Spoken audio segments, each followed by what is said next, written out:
Good morning, guys. Kain po tayo. Almusal na natanghalian na. Kasi 10:38 AM na. Late na si Inday matulog. Tingnan yung mata na mamaga. Kaya nga nag-filter ako. Kasi para hindi malata yung natin.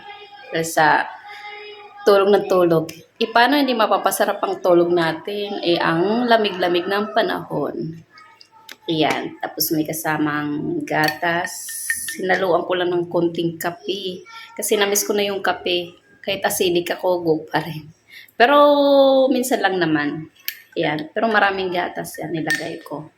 Ayan. Ito, pansit. Niluto ko nung isang araw. Hinaluan ko ng atay. Tsaka maraming gulay. Tsaka ito, Shanghai Rose. Shanghai Spring. Lasa. Yung sa Tagalog, lumpia. Lumpia na isda. Ayan. Binili ko to sa kasamahan ko sa sa Zumba kasi pumunta siya ng Pangasinan. Tsaka nagpabili po kami dahil mura lang po. Napakamura lang po niya dahil ang isang maliit na styrofoam, hindi ko lang alam kung ilang piraso, basta medyo marami na rin, 35 pesos lang oh. 'Di ba?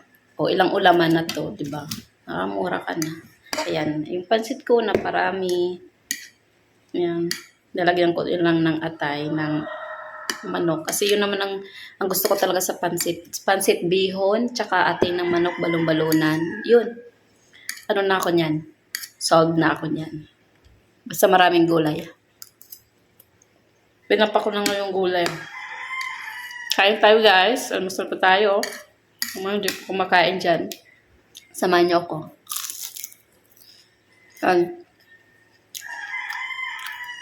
Buti na lang may pagkain pa ako dito kasi tinatamad ako lumabas dahil sama ng panahon, puro ulan maghapon hanggang gabi. Buti na lang hindi naman malakas yung ulan. Ito, minsan humihina. Pero nakita ko sa feeds ko sa Facebook, maraming binahan na lugar. Sabihin na lakas-lakas pala ng ulan sa kanila banda.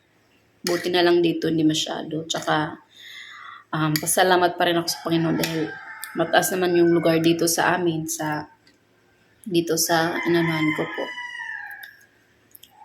Sa nirarentahan ko. Yan. Sa mga mabababaang lugar dyan, kung saan sila nakatira, kung saan po kayo natira, mag-iingat po tayo palagi.